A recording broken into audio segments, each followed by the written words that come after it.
Estamos num momento de transição, de Isso. fechamento da mesa anterior ainda. Isso. Né? O pessoal deu uma escapulida assim para, né, fazer balanço hídrico, né, que é importante. Né?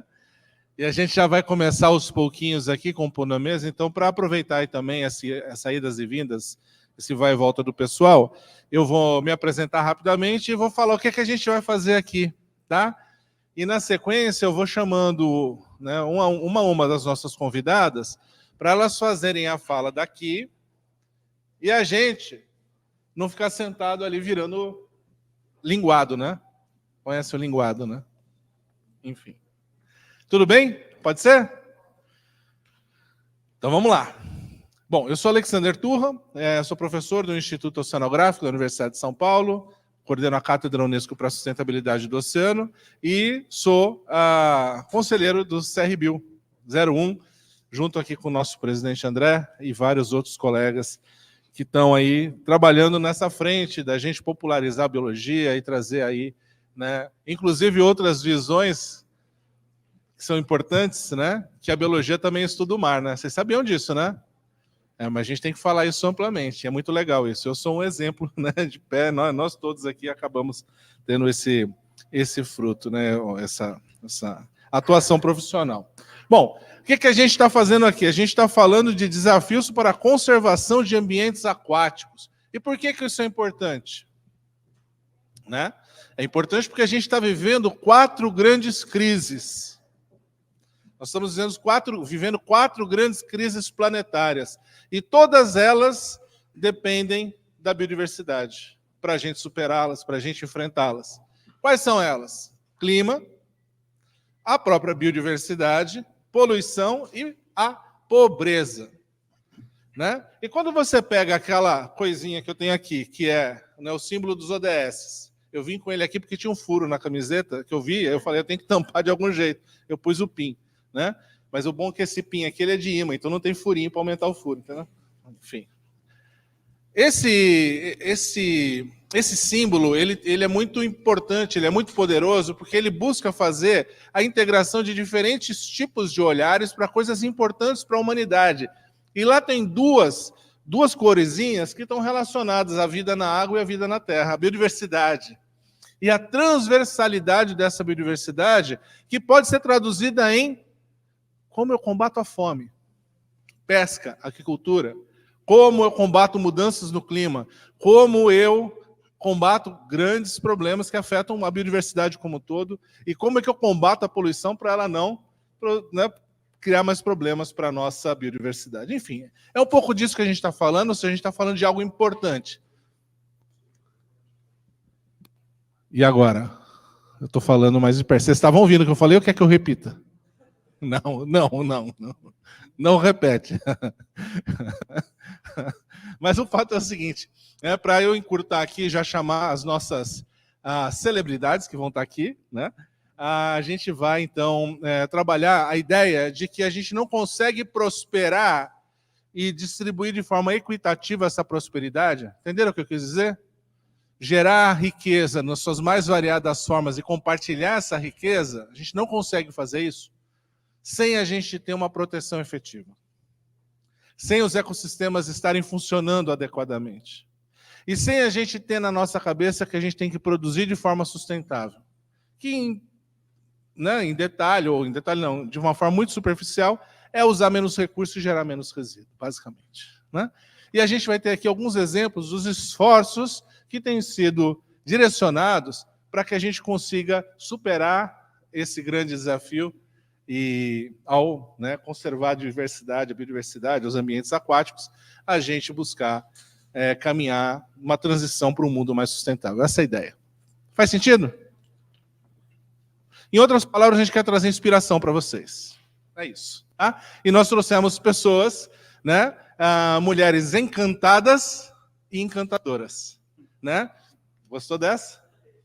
E é verdade, né? Porque a gente está falando de coisas que fazem muito sentido, né? Sentido na vida pessoal e sentido na vida profissional. Então, sem mais delongas, eu vou começar aqui chamando a nossa primeira palestrante, que é a Ana Marcela de Bea Bergamasco, certo?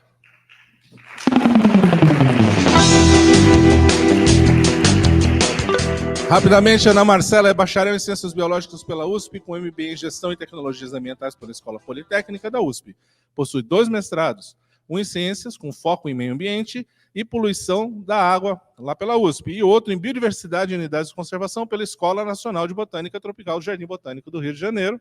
Ela tem um coraçãozinho lá no Rio, né? Possui certificação internacional em liderança ambiental pela Universidade de Califórnia, em Berkeley. Trabalha na Petrobras desde 2012 como analista ambiental sênior, com gestão de projetos e gerenciamento da carteira de projetos socioambientais. Com vocês, Ana Marcela.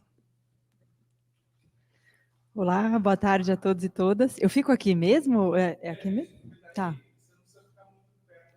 Ah, tá, e aí eu vou passando, tá certo. É que eu trouxe uma colinha aqui. Bom, então, a gente trouxe... Tá, trouxe alguns slides, mas é mais uma troca de ideias e compartilhar um pouco o que a gente faz lá na Petrobras sobre esse tema, né, os desafios para a água. E aí eu trouxe aqui, coloquei água e oceano, mas a água é uma só, né? Mas só para trazer um pouco de como que a gente trata esse tema e os desafios que a gente vê e, enfim, que a gente pode conversar aqui em conjunto até para ter contribuições de vocês, né? Então, meu nome é Ana Marcela, trabalho na responsabilidade social da Petrobras. Aí, para trazer um pouquinho o que tem no nosso plano estratégico, né, quais são os focos da Petrobras no plano estratégico dela de negócios de 24 para 28, né? A gente tem algumas vertentes principais aqui no que concerne ao ESG, né? Então, reduzir a pegada de carbono, proteger o meio ambiente, cuidar das pessoas, atuar com integridade, que são os carros-chefes aqui do nosso plano estratégico 24 a 28, e pegando a nossa caixinha aqui do meio ambiente, a gente tem alguns desafios que a gente se colocou, né, para esses próximos anos.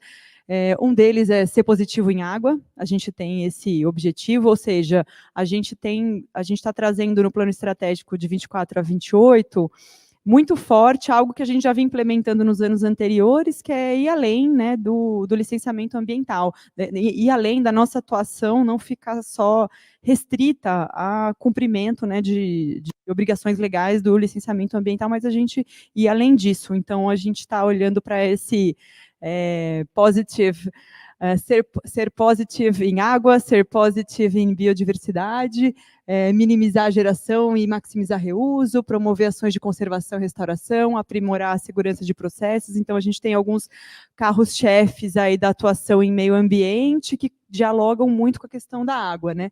Então, uma dessas... acho que a gente poderia se agregar em 4 frentes principais a maneira como a gente vai endereçar a questão da água e oceano dentro do negócio da Petrobras. A primeira é a gente tratar em biodiversidade, então reduzir os riscos ligados à biodiversidade e ampliar a proteção da biodiversidade, gerar um ganho líquido, né? A nossa ambição é gerar um ganho líquido em biodiversidade, então a gente tem nosso plano até 2025, a gente ter planos de biodiversidade para todas as nossas unidades, e aí, voltando, né, esses planos, eles vão além do que a gente usa, né, os nossos estudos de impacto, as avaliações ambientais que estão no contexto do licenciamento ambiental, mas a ideia dos planos de biodiversidade é a gente ir além da questão do impacto das nossas unidades. Então, a ideia é que até 2025 a gente tenha planos de biodiversidade para a gente gerar esse impacto positivo na biodiversidade no entorno das operações, tanto nas nossas atividades onshore quanto offshore, né, no refino e tal. A gente já tem planos para várias das nossas unidades, e não só os planos, mas também a sua implementação, né? Então, atividades de proteção de fauna, da flora, restauração, recuperação de áreas. Então, no plano de biodiversidade, a gente faz toda uma análise dos habitats críticos, a gente tem um olhar de conectividade, de corredor ecológico, bacias hidrográficas críticas também, então a gente junta uma série de temáticas para avaliar ali o que a gente pode fazer para melhorar, não só para proteger, mas para melhorar as condições da biodiversidade.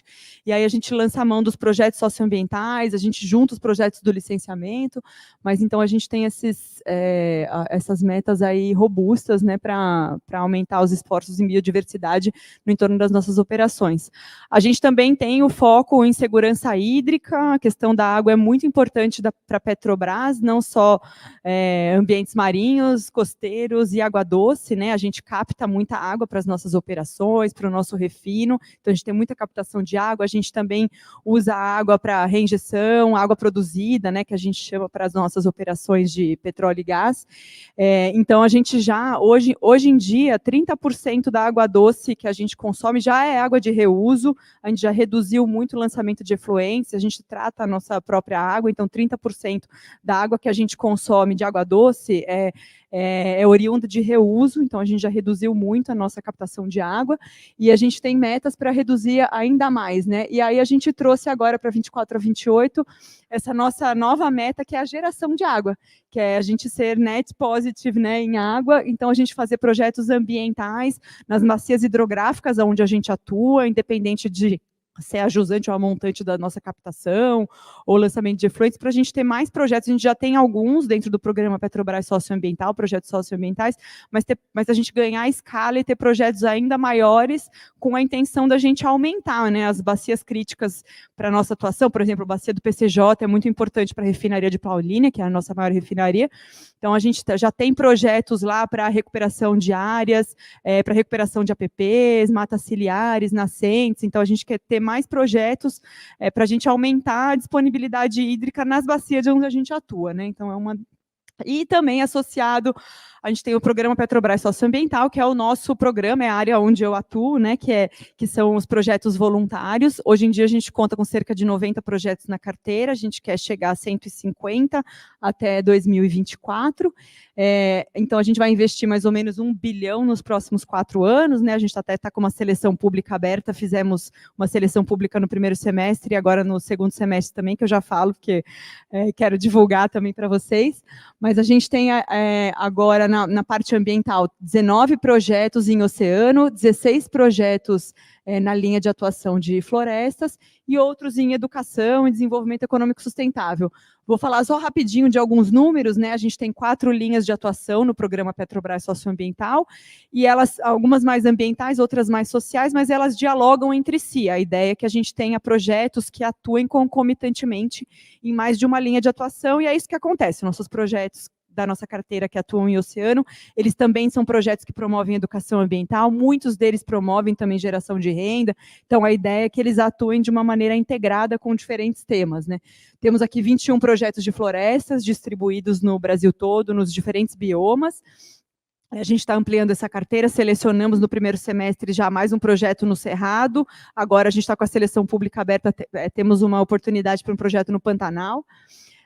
Aqui em florestas, a gente também, como eu estava falando, né, dialogando junto com essa nossa intenção de sermos positivos em água, além da gente reduzir captação, fazer tratamento de água, reinjetar água produzida, reduzir o lançamento de efluentes, a gente também trabalhar de uma forma mais holística nas bacias hidrográficas onde a gente está, independente de ser área de influência do nosso empreendimento direto ou não, de ser nossa área de impacto, a gente está olhando de uma maneira mais ampla, que se a gente está naquela bacia hidrográfica, a gente entende que ela é do nosso interesse. Então, estamos com projetos socioambientais em diversas bacias aqui alguns exemplos, né? Entre parênteses, ali estão as nossas unidades de refino, Revap, Refplan, que é a refinaria de Paulínia, o Gaslub, o TGCA aqui em Caraguatatuba. Então, a gente está com vários projetos que já atuam basicamente em reflorestamento, conservação de florestas, de fauna, né, de água doce e terrestre nessas bacias hidrográficas, e também tem atividades socioambientais, geração de renda, atuação com comunidades.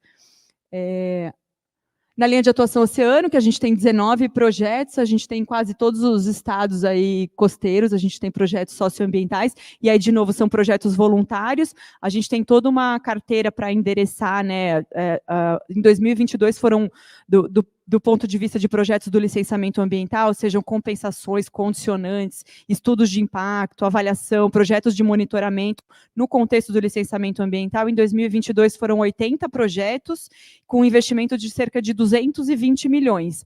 Esses projetos aqui na linha de oceano são os nossos projetos voluntários, são 19 projetos adicionais, né, executados por ONGs, por instituições de ensino e pesquisa, que fazem conservação marinha e costeira e ações socioambientais também, né? A gente tem projetos de combate ao lixo no mar, por exemplo, e a nossa intenção é ampliar a nossa carteira de projetos que atuam com lixo no mar. A gente tem muitos projetos, e aí é um desafio nosso, que a gente tem projetos na nossa carteira que atuam com sensibilização, educação ambiental, cleanups, várias atividades de sensibilização que são super importantes, mas agora a gente está com a seleção aberta e a gente quer selecionar, né, um projeto mais estruturante de combate ao lixo no mar, que a gente atue mais nas causas, com uma abrangência, um foco específico, né, em combate ao lixo no mar, porque a gente tem diversos projetos que atuam com conservação de espécies, de ambientes marinhos e costeiros, e aí o lixo, sendo um dos impactos, uma das pressões ambientais importantes, atuam nisso, mas a gente quer ampliar esse olhar aí do lixo no mar como uma questão aí fundamental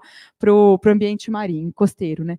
Então, temos aqui acho que não se apeguem muito a esses números aqui, é mais para dizer como é que a nossa carteira de projetos socioambientais em oceano está distribuída. A gente tem projetos tanto com foco em espécies, então aquele projeto que monitora uma determinada espécie, por exemplo, o projeto Toninhas, que procura reduzir a captura incidental, atua nas principais pressões e impactos por uma determinada espécie, monitoramento das jubarte, enfim, tem outros projetos mais focados com o olhar do ecossistema, projetos em manguezais, projetos em ambientes coralinos, e aqueles projetos que trabalham mais nos impactos, nas pressões ambientais, né? Por exemplo, combate ao lixo no mar e outros impactos e pressões ambientais aí em espécies marinhas e costeiras.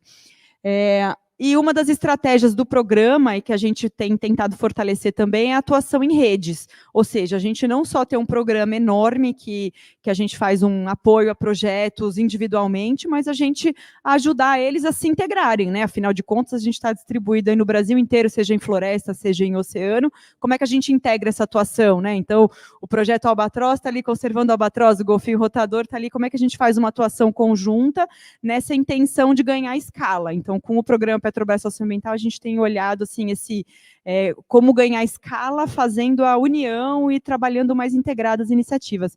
A Rede Biomar, né, que é formada por inclusive a Tatiana vai falar aqui, pelo Projeto Albatroz, Baleia Jubarte, Golfinho Rotador, Coral Vivo e Projeto Meros do Brasil, né, atua desde 2007, projetos que atuam desde 2007 no contexto da rede, tem um planejamento estratégico, então tem uma atuação integrada, cada projeto tem o seu foco mais específico e sua atuação individual, mas ao mesmo tempo tem um planejamento estratégico em que os projetos olham para daqui a 10 anos, para o horizonte de 2030, e aí inspirados pela década dos oceanos, né, para ter uma atuação conjunta. Então, como é que a gente ganha corpo, como é que a gente ganha escala, ações de educação ambiental nas diferentes partes ali da costa em conjunto, por exemplo, né, então é uma atuação bem significativa no território, e que agora a gente tem tanto uma abrangência nacional, como com a rede, os projetos estão tendo uma dimensão internacional também, atuando mais fortemente com os temas da década dos oceanos, né, das Nações Unidas. Então, aqui a Rede Biomar, um pouco em números, né, o quanto que as ações da Rede Biomar já atingiram aí até o ano passado, são várias espécies, são muitas pessoas mobilizadas em ações de educação, de geração de renda. Então, os projetos eles se juntam e pensam em estratégias conjuntas de como trabalhar a educação ambiental, como juntar os jovens, por exemplo, como formar novas lideranças. Temos publicações conjuntas também desses projetos em monitoramento, em pesquisa, então é uma atuação bem robusta, e a gente vê como essa atuação em rede ajuda a, de fato, ganhar escala e aumentar os impactos positivos do projeto, né? Aqui é a Redágua, e aí pensando na dimensão da água doce do oceano, é uma rede que ela é focada, a gente tem um grupo de projetos que atua lá na Baía de Guanabara, então temos projetos tanto que atuam na linha de atuação de floresta, ou seja, recuperação de áreas, conservação de florestas, em bacias hidrográficas, né, que ajudam na manutenção, que são de rios tributários ali que chegam na Baía de Guanabara, então as bacias hidrográficas que estão a jusante da bacia, quanto projetos de conservação marinha e costeira, no manguezal, e projetos de conservação marinha que atuam na Baía de Guanabara, e projetos sociais também, que fazem ações sociais. Então a gente juntou toda essa gama de projetos para discutir ações conjuntas. Então, como é que eu tenho um projeto ali na Bacia do Guandu, que é uma bacia super importante, bacia hidrográfica que abastece o Rio de Janeiro, o município do Rio de Janeiro de água. Vários rios da bacia do Guandu desaguam ali na Baía de Guanabara, que é uma baía super impactada, que tem um lixo no mar e uma série de desafios também para a conservação marinha. Então, esses projetos passaram a sentar juntos e também fazer um planejamento. Como é que a gente olha a Baía de Guanabara de uma maneira mais integrada, né? Então, isso foi uma rede diferente da rede Biomar, que tem um olhar mais para a costa brasileira, um olhar nacional. É uma rede que olha ali para aquele território e como que a gente somar ações junto com outras atividades da Petrobras também, do licenciamento ambiental, como é que a gente ganha forças aí para ter um impacto mais significativo lá na Baía de Guanabara.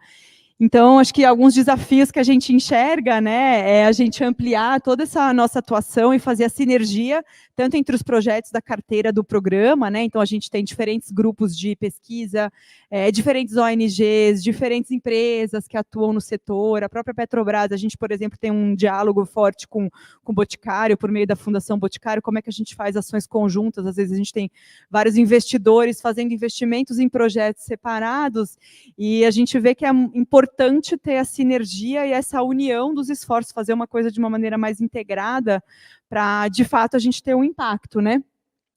Para ter esse foco, né, desde a fonte até o mar, que é o que a gente está tentando com a Redágua, né? A gente não olhar só, então, se a gente vai olhar a questão do lixo no mar, não dá para a gente olhar só para o mar, a gente tem que ver de onde o lixo vem, a gente tem que conversar com os municípios, né? Então, ter esse olhar mais integrado, tanto das nossas iniciativas voluntárias, quanto dos nossos esforços obrigatórios aí nas bacias hidrográficas que a gente está.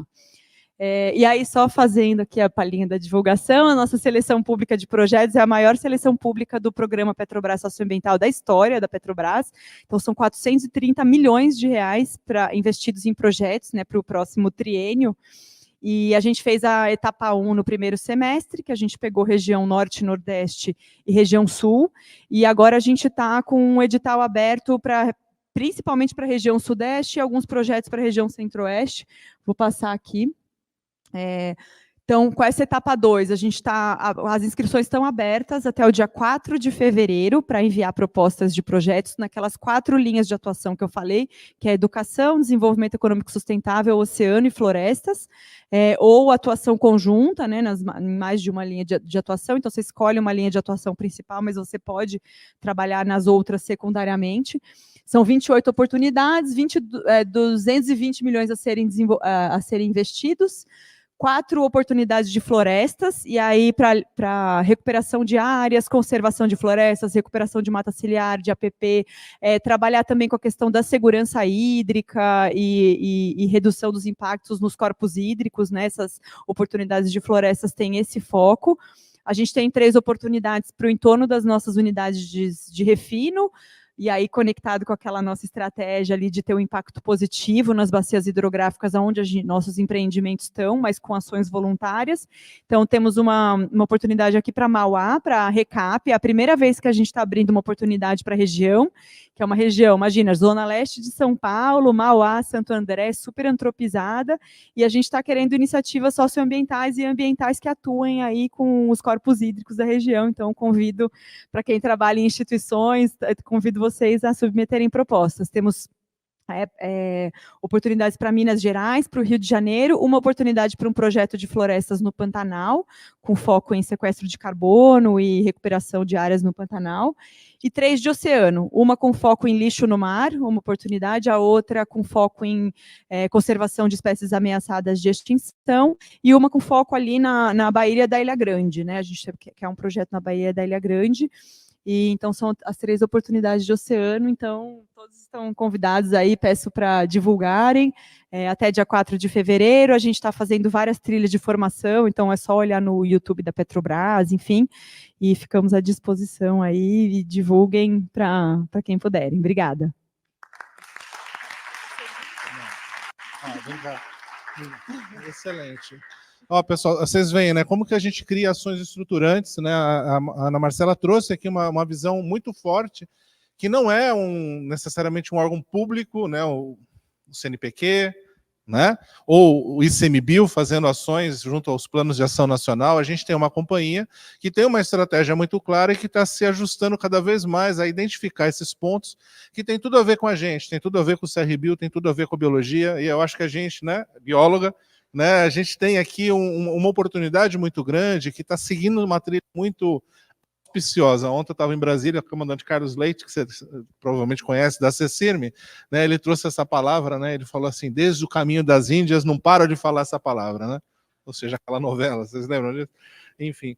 Bom, obrigado. Já a gente vai subir ali para conversar um pouco mais, mas eu acho que você deu uma boa alicerçada, né, num caminho que é importante, e com previsibilidade e visão de futuro.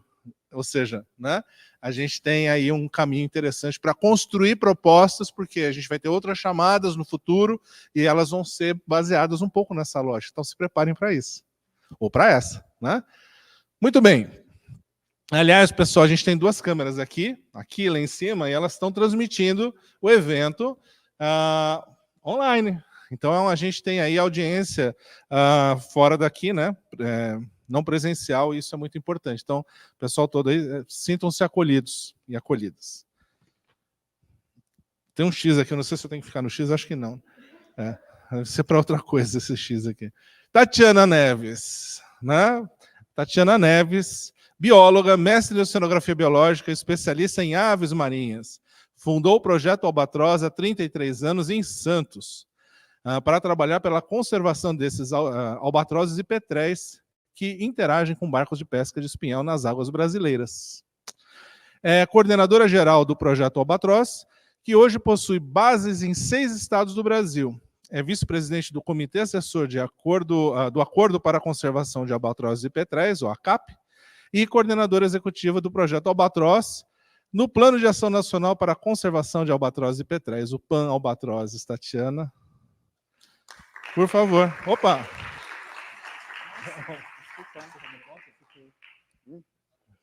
Filmaram? Tá bem? Você viu se eu não queria comer? Pois é. Tá tudo bem? Tá tudo bem. Vou te falar 10 e... Tá, entrada triunfal, vamos lá. Obrigada, quero agradecer ao Conselho Regional de Biologia 1 pela organização desse incrível encontro, em especial à Comissão de Organização, por ter organizado essa mesa. Turra, obrigada por nos coordenar, e Ana Marcela, obrigada por abrir a mesa e falar, introduzir, né, o projeto Albatroz como parte da Rede Biomar. Vale dizer que eu, quando estudante de biologia ainda, tinha o sonho, ao ver os albatrozes sendo capturados, de criar um projeto. E eu sabia que esse projeto ia ser de uma vida inteira. E isso foi inspirado em grandes projetos que na época já existiam, como, por exemplo, o projeto Tamar, o projeto Baleia Franca, na época, o Peixe-Boi, eram projetos importantes da carteira da Petrobras, e eles me inspiraram em criar o projeto Albatroz. Hoje, 33 anos depois, temos aí 18 anos de patrocínio da Petrobras. Para a gente é um orgulho, uma chancela, por si só é um grande resultado. Então, é para mim um orgulho enorme poder falar aqui depois de você, tá bom? Bom, eu vim falar um pouquinho sobre o problema da conservação das espécies marinhas que interagem com a pesca. Foi esse o pedido que me fizeram aqui, e é o meu assunto. Então, estou trazendo aqui o caso dos albatrozes e petréis. Começando falando primeiro sobre os próprios albatrozes. Como é que passa? Eles passam? Tem um passador aqui, eu sabia que tinha. Rolou? Tá bom? Tá ótimo. Gente, senhoras e senhores, os albatrozes. Esses são os albatrozes de sobrancelha negra, uma foto do nosso fotógrafo Luciano Candizani, da National Geographic, tirada em Staple Jason, uma das ilhas do complexo do arquipélago das Malvinas, ou Falklands, né? Então, aí mostra a estratégia de reprodução dessas aves, se reproduzem em ilhas oceânicas distantes, formam colônias numerosas, fazem esse ninho, olha o laser, fazem esse ninho, eles confeccionam esse ninho de barro e grama, né, para se reproduzir. Machos e fêmeas se revezam no ninho para tomar conta do filhote, são animais monogâmicos, eles formam o casal pela primeira vez e tendem a permanecer o mesmo casal o resto da vida. No entanto, quando acaba a reprodução, eles voam solitários pelo oceano, só se encontram novamente na outra estação reprodutiva, na outra vez que eles vão se reproduzir. Dependendo da espécie, isso pode ser a cada ano, né? Por exemplo, o albatroz de sobrancelha negra de Steeple Jason, ele começa a se reproduzir em setembro, vai até fevereiro, depois ele tem um repouso sexual, no outro setembro, então, ele retorna na mesma ilha para se reproduzir. Já o albatroz viajeiro, de grande porte, são do gênero Diomedeia, são aves da ordem dos Procellariformes. Essas aves se reproduzem a cada 2 anos, na melhor das hipóteses, porque o cuidado parental é muito longo. Ele começa a se reproduzir em dezembro de um ano, por exemplo, nas ilhas Geórgia do Sul, na região antártica, e leva um ano inteiro para se reproduzir, desde formar o casal, confeccionar o ninho, a corte, que é toda elaborada, é uma dança do acasalamento super bonita, e aí tem a cópula, e eles começam, então, a revezar, tomando conta do território, depois para chocar o ovo, e depois para alimentar o filhote. Tudo isso leva um ano inteiro. Isso faz com que, obrigatoriamente, a ave tenha que se recuperar energeticamente no ano seguinte, para depois, então, no outro, fazer a reprodução de novo. Então, eles se colocam um ovo só a cada vez que vai se reproduzir, então é uma fecundidade muito baixa, uma taxa de recrutamento mais baixa ainda, tem uma mortalidade bem grande.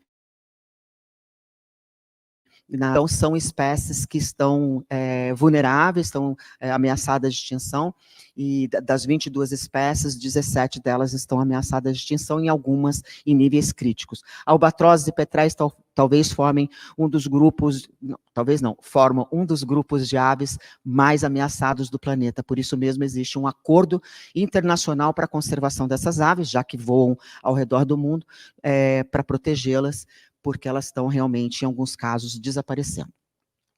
Aí está o nosso filhotão, para dar uma boa tarde para todos nós, né?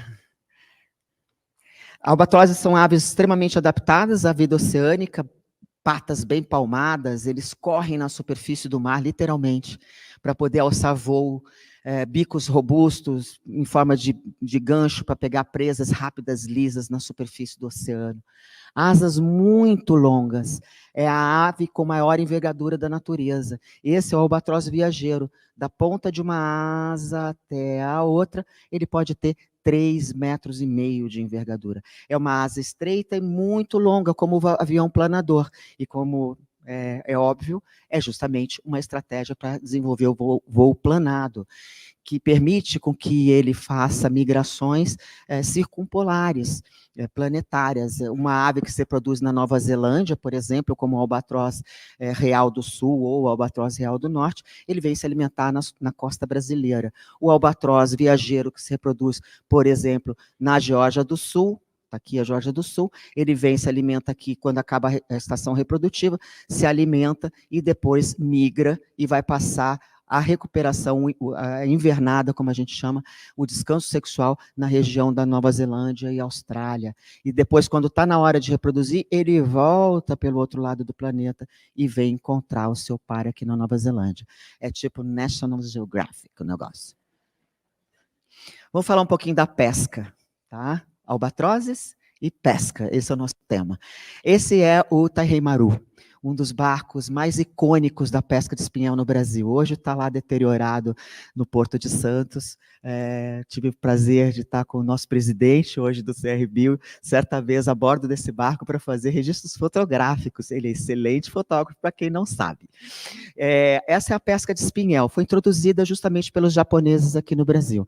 Pesca de espinhel é uma pesca de alto mar, industrial, não tem nada de pesca artesanal, nem coisa nenhuma. Dr. Kubo conhece bem aí essa realidade, e é uma pesca dura, os homens ficam 20, 25 dias no mar, voltam para descarregar o pescado, para reabastecer o barco, e vão para o mar de novo. Tipo, 25 dias no mar, 5 em terra, 25 no mar, 5 em terra, 25 no mar, 5 em terra, por 18 anos, por 10 anos, por 20 anos. São pessoas alijadas da sociedade, a gente não enxerga, a gente só enxerga o sushi, o sashimi, que está lá disponível nos nossos, nossos restaurantes aqui. Esse é o atum, uma das espécies mais almejadas da pesca, mas eles pescam também o espadarte e algumas espécies de tubarão, né, que nós consumimos como cação. Está aí o desenho do espinhel para a gente entender, está aqui o barco de pesca, que é o long line, linha longa em inglês, obviamente, porque tem 80 quilômetros de comprimento. né, um equipamento desse. Chega a ter 1.200 linhas secundárias com anzóis na ponta e algumas boias que faz ele tomar essa configuração. Aqui, nesse desenho, vamos aproveitar, a gente vê já um Toryline, tá, que é uma linha espanta-pássaros em espanhol, mas é o nosso espantador de aves. Por quê? Porque desses 1.200 anzóis, eles são largados manualmente, um por um. Os anzóis são grandes assim, é desse tamanho, da minha mão mesmo. E a isca é uma lula argentina, ou uma cavalinha inteira, ou uma sardinha. E isso é comida para os peixes, mas é comida também para os albatrozes. Então, quando o pescador coloca uma por uma das 800 ou 1.200 linhas secundárias, ele coloca uma isca e joga, aquilo boia um pouquinho antes de afundar. E aí, quando afunda, o albatroz não alcança mais. Mas, enquanto está mais próximo da superfície, imagina o que vai acontecer se ele coloca um monte de isca nessa situação dessa foto aí. Essa foto é em volta das Malvinas, é uma situação extrema de quantidade de aves atrás de um barco de pesca, e essa é uma foto típica da costa brasileira, tirada ao largo de Itajaí, em Santa Catarina. Então, aqui no meio vocês conseguem ver uma coisa meio rosada, é uma isca, com o anzol dentro, e as aves brigando os afoita para poder se alimentar delas. E é esse o resultado. A ave acaba engolindo a isca, com o anzol e tudo, é fisgada e arrastada para o fundo do mar e morre afogada. O pescador não vê isso praticamente, não é uma coisa feita de propósito, muito pelo contrário. Né? É uma coisa que o pescador não deseja, até porque uma isca com um albatroz é um peixe a menos, ou muitas vezes ele rouba a isca, sai voando e atrapalha a pesca. Então, é um problema econômico também, tá bem? Num único lance de pesca, a gente pode ter registros muito altos. São distribuições complicadas de se estudar nas nossas modelagens, porque a gente tem lances e viagens com 0 captura, 0 captura, 0 captura, um lance de pesca, 110 aves. Então, assim, é o tal da distribuição estocástica, e a gente tem um trabalho tremendo para poder entender quais são as tendências dessa captura. Por isso surgiu o Projeto Albatroz. Nós nascemos em 1990, no Porto de Santos, quando a gente se deparou com o problema da captura acidental. Essa aí sou eu, na foto, com um albatroz viajeiro, o albatroz, de Tristão, uma espécie criticamente ameaçada e comum na nossa costa, para vocês terem noção aí do tamanho. Nós temos base em 6 estados do Brasil, 7 bases em 6 estados do Brasil, e graças ao patrocínio da Petrobras, a gente está nos portos mais estratégicos para justamente poder desenvolver o quê? Pesquisa, né? E desenvolvimento de tecnologia. Esse aqui é o Toryline, modelo brasileiro, inventado por um pescador brasileiro, desenvolvido pelo Projeto Albatroz junto com os pescadores, e que hoje é recomendação internacional e é legislação brasileira. Tá? Então, isso é um exemplo bem interessante do nosso trabalho. A largada noturna e um sistema de pesos que faz a linha afundar mais rapidamente. Então, são 3 medidas que foram desenvolvidas à base de pesquisa. Para estar esses 3 slides aí, galera, foram 20 anos no mar. Ok? Isso é muito custoso em termos de esforço, de recurso, de gente, de conhecimento, etc. Né? Muito bem, não só de pesquisa trata o nosso trabalho, mas, claro, é uma coisa importante, e também as ações em políticas públicas, né? Então, tentei trazer aqui as diversas ações que a gente se baseia no nosso trabalho. Então, aí está o Plano Nacional para a Conservação de Albatroz e Petréis, são 45 ações em 4 objetivos, e o Projeto Albatroz interage em 41 delas, ou seja, o Projeto Albatroz é quase que um recurso da Petrobras, ou seja, do próprio Brasil, para implementar o que é a estratégia nacional para a conservação dessas aves. Né? E aí está o resultado de uma das principais respostas que a gente consegue dar para a sociedade, que é uma legislação que obriga o uso das 3 medidas que a gente desenvolveu pesquisa, e hoje é adotada para todos os barcos que pescam de espiel pelágico ao sul de 20 graus, que está mais ou menos ali na altura da cidade de Vitória, ao norte de Vitória. tá bem? E políticas públicas internacionais, né? Bastante, a Ana Marcela mencionou. Isso aqui é a delegação brasileira numa comissão da ICCAT, que é a Comissão Internacional que cuida do atum do Atlântico, lá em Istambul foi essa reunião. Está aqui o nosso ministro Fábio Pitaluga, os nossos pesquisadores, e euzinha lá, bem metida no meio, né? Falando de albatroz no meio de todo mundo querendo pescar atum e tubarão, e eu lá falando de albatroz. Mas foi aí nessa reunião que a gente conseguiu incluir uma recomendação da ICCAT para todos os países que pescam no Atlântico para usar as medidas mitigadoras que o Brasil já legislava.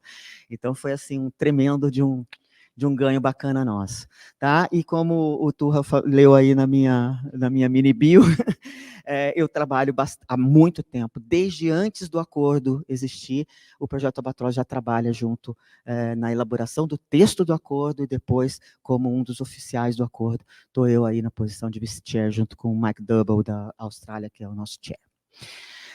Educação ambiental, tenho mais 2 minutos, creio. Tenho, eba.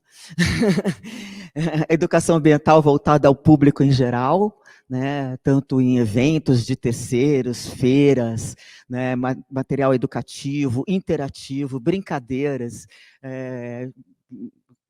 Esse daí foi numa das feiras que a gente participou, da Volvo Ocean Race, lá em Itajaí. E a educação ambiental feita em escola, nosso programa Albatroz na Escola, né, que atende desde crianças da primeira infância, com pouca envergadura, até crianças de mais idade, por exemplo, dos municípios onde a gente atua, as escolas municipais principalmente, com distribuição de material didático para os professores, capacitação para os professores e para os alunos. Vou finalizar falando de um dos programas mais significativos que a gente tem, e como eu vim falar para estudantes, eu dei destaque para o Coletivo Jovem Albatroz. O Coletivo Jovem, ele forma turmas anualmente, né? Ele é uma formação de jovens entre 18 e 29 anos, e hoje a gente tem ele na Baixada Santista, aqui em São Paulo, e na região dos Lagos, lá no Rio de Janeiro, né? Então, os jovens são protagonistas, eles mesmos decidem os temas que eles vão trabalhar, mas sempre na pegada da conservação do oceano, da educação socioambiental e das políticas públicas. Essa foto eu não poderia deixar de trazer, ela é a foto do Encontro Jovem Mar, são os coletivos jovens dos 5 projetos da Rede Biomar. É emocionante ver isso acontecer, é de uma potência gigantesca, porque a gente está deixando um legado para as futuras gerações bastante pesados. Então, a gente tem que justamente fortalecer o engajamento e a troca de experiência entre essa galerinha aí, né? Desenvolver o pensamento crítico, dialógico, o conhecimento técnico, o engajamento, enfim. É isso. Aí estão meus endereços, por favor, se vocês quiserem perguntas, estou à disposição, e fecho com essa beleza que é o casal de Albatroz e Sobrancelha Negra. Obrigado.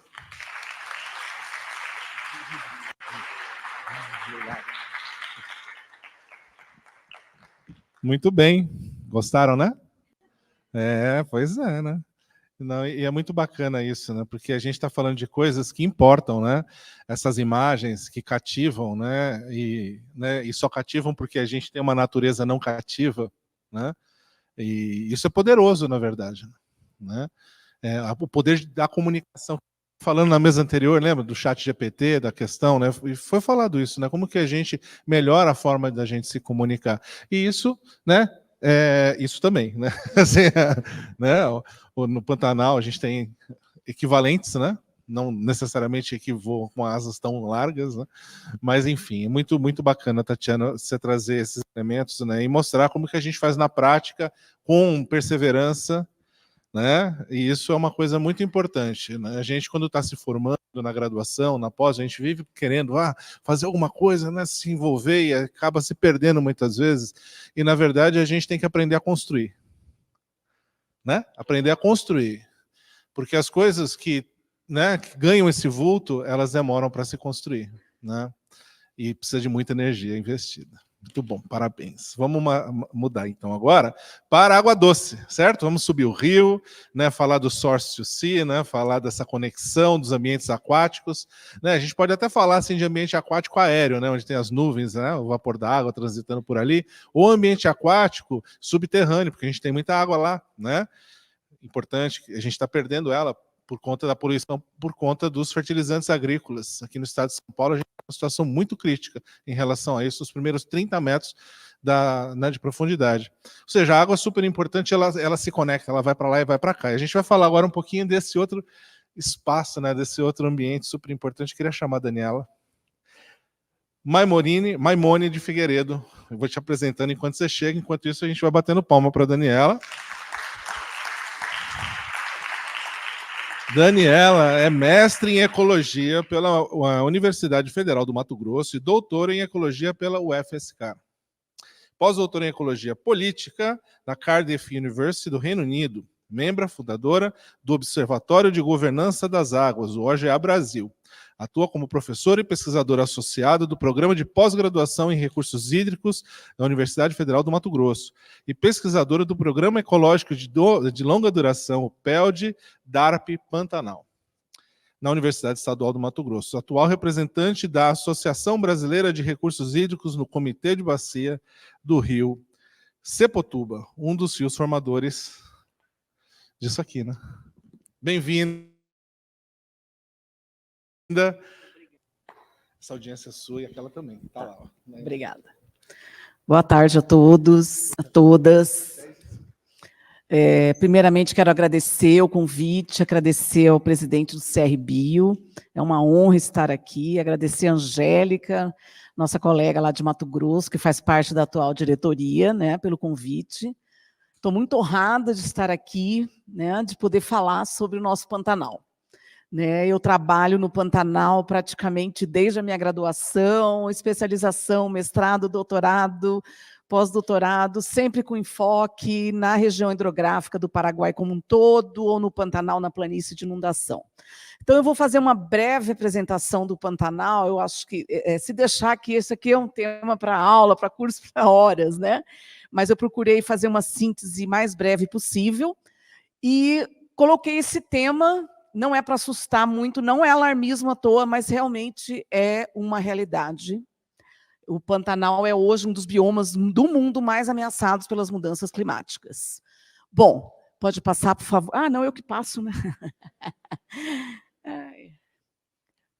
Bom, então, para a gente entender rapidamente o Pantanal, o Brasil, pela Agência Nacional de Águas, está dividido em 12 grandes regiões hidrográficas. Hoje a gente não fala mais bacia amazônica, a gente fala região hidrográfica amazônica, é o termo mais correto.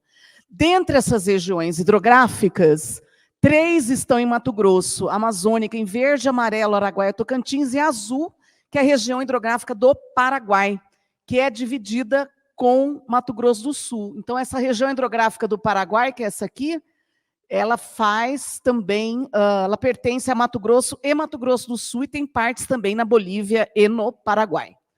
Bom, então, o que é o Pantanal, né? Então, o Pantanal, vocês percebam aqui, olha, é uma planície, plana mesmo, né? É como uma mesa, praticamente, onde você tem, né, um rebaixamento. O Pantanal, inclusive, surgiu após o soerguimento dos Andes, né? Então, ela é a maior considerada, a maior planície inundável contínua do mundo, é patrimônio nacional pela Constituição Federal, patrimônio natural da humanidade pela Unesco, tem sítio de reserva da biosfera e também é um sítio Ramsar. Ramsar é uma convenção mundial de áreas úmidas. Bom, aqui a região hidrográfica do Paraguai, tá? Entre Mato Grosso, essa parte, e Mato Grosso do Sul. Tá certo? A maior parte dos rios nasce em Mato Grosso, mas a maior parte da planície do Pantanal em si está em Mato Grosso do Sul. Bom, então, como é que é essa geomorfologia? A gente precisa entender rapidamente isso aqui. Esse mapa é um mapa de altitudes, as partes mais escuras são as serras e chapadas, né? Inclusive a Chapada dos Guimarães, não sei se vocês conhecem, já convido a conhecer, eu moro lá, inclusive, um lugar maravilhoso. Bom, então aqui a parte mais alta, a parte mais laranja são as depressões, que vem logo após a parte dos planaltos e chapadas, onde estão localizadas, inclusive a capital de Mato Grosso, Cuiabá. Mato Grosso do Sul, a capital, não está na região hidrográfica do Paraguai, ela está na região hidrográfica do Paraná. Tá? E aqui, a planície do Pantanal. Então, os rios nascem no Planalto e depressões e vão todos em direção a essa planície. Então, eles vêm das partes mais elevadas e chegam aqui no Pantanal, numa altitude de 150 a 180 metros, e uma declividade, gente. Imagina você andar 1 quilômetro e descer apenas 1,5 centímetro ou 3 centímetros no máximo. É uma mesa. Então, esses rios, quando chegam nessa planície, na época de chuva, o que acontece? Eles diminuem a velocidade e transbordam suas águas do leito. E emendam as águas uns com os outros, e emendam, inundam campos, florestas, formam as baías, as lagoas, certo? Então, o Pantanal pode ser considerado um imenso delta interno, porque esses rios, né, eles vão todos cair no Rio Paraguai, que corre aqui assim nessa região. Ó. Então, eles vão, né, esses rios que nascem, os principais rios, e vão encontrar o Paraguai. Então, é um imenso delta interno. Bom, em relação à chuva, né, o pessoal deve pensar, nossa, Pantanal deve chover muito. Muito pelo contrário. O Pantanal tem um clima quase semiárido, podemos dizer. Porque as chuvas, as partes mais azuis, as chuvas onde chove mais é justamente nos planaltos, nas cabeceiras, nas partes altas. E no Pantanal, olha, como chove pouco, né? Às vezes menos de 1.000 milímetros por ano, em algumas regiões até menos, e atualmente menos ainda, porque realmente nós estamos cada vez com menos chuva na região hidrográfica do Paraguai. Tá? Então, a água do Pantanal vem principalmente dos rios, das chuvas do Planalto. Tá? No Pantanal em si é pouco. Isso é importante. E quando as águas chegam no Pantanal? Como elas ficam paradas 3, 4 meses, né, naquele processo de inundação, elas vão ter uma grande taxa de evapotranspiração, de absorção pelas plantas. Então, a quantidade de água que entra não é a mesma que sai aqui no exutório do Pantanal, né, da região hidrográfica como um todo. Certo? O Pantanal é uma esponja, nesse caso. Que essa esponja, na verdade, vai dar vida ao Pantanal, a toda a biodiversidade, a nutrientes, fertiliza a planície. Então, assim que funciona o Pantanal, né, você tem uma região de grande biodiversidade paisagística, hidroquímica, biológica, hidrológica e também social, sociocultural. O Pantanal não é um paraíso intocável da natureza, lá tem gente que mora lá, tem comunidades tradicionais ribeirinhas, tem indígenas, então tem gente. Né? Então, isso é muito importante também as pessoas entenderem a sociodiversidade do Pantanal. E essas pessoas vivem lá há gerações e estão adaptadas ao ritmo das águas, a todo esse processo de inundação anual. Bom, que é o pulso de inundação. O pulso de inundação é a grande força motriz que faz com que o Pantanal seja o que ele é. É o pulso de inundação, é essa variação do nível da água ao longo do ano. Né? Nós temos aqui no Rio Cuiabá a época de maior nível da água entre janeiro, fevereiro, março e abril, certo? E aqui a quantidade de chuva, né? O Rio Cuiabá é mais ao norte, ele responde rapidamente às chuvas. E o Rio Paraguai, já em Corumbá, quase lá na saída do Pantanal, lá no meio, um pouco mais para baixo, em Corumbá, ele responde, olha, o Rio Paraguai, a chuva é mais alta aqui, ó, mas ele vai responder mais tardiamente. Então, o Pantanal, com essa diferença de resposta, com a inundação, com a diversidade de paisagem, ele forma, na verdade, um grande mosaico de ecossistemas e paisagens que não é igual. O tempo, a intensidade e a amplitude da inundação no Pantanal, ela varia muito, dependendo do rio, da região. Então, ele não é uma coisa homogênea, ele é extremamente heterogêneo, o Pantanal. Tá? Bom, e uma coisa que a gente está se preocupando é o seguinte, que essa curva aqui de subida do nível da água, inclusive da precipitação, como a precipitação está ficando mais concentrada cada ano em poucos meses, e muito intensa, uma precipitação que antes ocorria em 5, 6 meses, hoje está ocorrendo em 3 meses, muito intensa. Então, o pulso de inundação está correndo risco também de você ter extrema estiagem, né? E não dá tempo do rio responder e chegar realmente inundar onde deveria inundar as áreas do Pantanal. Então, isso é uma coisa, já estava estimado isso em relação às mudanças climáticas, já é uma realidade. Né? Esse ano a gente já teve isso, em 2020, então vocês devem ter acompanhado. Né? Eu não conseguia, tem uma época em 2020 que eu não conseguia nem assistir mais a televisão para ver o Pantanal queimando, que dava até depressão. Né? Então, assim, foi uma coisa horrível. Né? Enfim, então a tendência com as mudanças climáticas é que esse período de chuva e também, e obviamente, como consequência, essa variação do nível da água seja cada vez mais curto e as extremas estiagens mais longas. Tá? Então, aqui mostrando a importância do pulso de inundação, a alternância da fase aquática e terrestre são dirigidas pelo pulso, que ocorre na planície e permite a circulação de grande quantidade de nutrientes, de água, de micro-organismos, dos peixes que dependem desse pulso, do próprio pesqueiro, né? E todo o processo de decomposição e consumo do ecossistema funciona dessa forma. Então, esse gráfico também é bem clássico, todo mundo que fala do Pantanal sempre mostra esse gráfico, que é uma régua, a mais antiga medição que tem no Rio Paraguai, em Ladário, que era da Marinha, né, desde 1900, mostrando que, além do pulso de inundação anual, o Pantanal também está sujeito a um pulso de inundação plurianual, ou seja, você tem anos mais úmidos e anos mais secos, tá vendo? A gente saiu de anos mais úmidos na década de 90 e agora estamos indo para anos mais secos. Mas qual que é o problema? Que a gente tem um agravante. Esse ciclo plurianual, ele é um processo natural do bioma, né? Só que, como eu disse, as mudanças climáticas vão tender a reduzir esse espaçamento entre os anos e ter cada vez mais extremos, principalmente o que está sendo previsto, são extremos de seca, né? Agravados. Gente, eu falo sempre o seguinte, as mudanças climáticas vieram para agravar os problemas que já existem.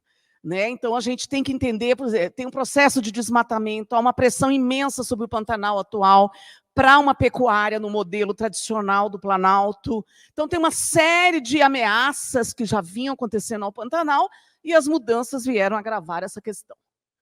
Bom, e um estudo fresquinho, semana passada foi defendido por esse pessoa aqui, o Ferreira, ele é do INPE, Instituto de Pesquisa Espaciais, né? Aqui em São José, e ele defendeu essa tese, e ele chegou à conclusão que a estimativa é que até 2050 haja uma redução de 40% na vazão dos rios que formam o Pantanal. Então, vocês imaginam que muitas áreas se tornarão secas, né? Não vai ter mais a inundação periódica em determinadas áreas, né? E o Pantanal já não vai mais ser o Pantanal que a gente conhece hoje.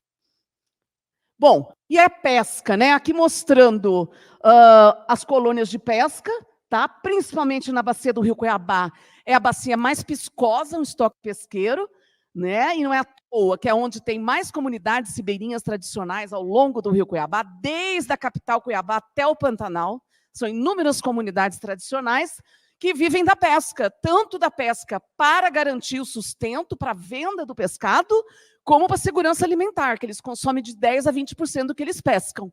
Né? Então, é fundamental, né, a pesca para a região hidrográfica do Paraguai como um todo, especialmente para a bacia do Rio Cuiabá. Esse aqui foi um estudo feito pela Agência Nacional de Águas, uma avaliação integrada sobre os efeitos de hidrelétricas atuais e previstas, da qual participei também na equipe de qualidade da água e hidrossedimentologia. Bom, aqui mostrando, então, né, as ameaças, série de manchetes que a gente vê, né, desmatamento, seca, questão da pesca, uma série de ameaças para o Pantanal. Só que as grandes ameaças mesmo estão no Planalto. Grande parte dos impactos que você tem sobre o Pantanal provém da atividade agropecuária, que é de longe o principal uso da terra em toda a região hidrográfica, tá?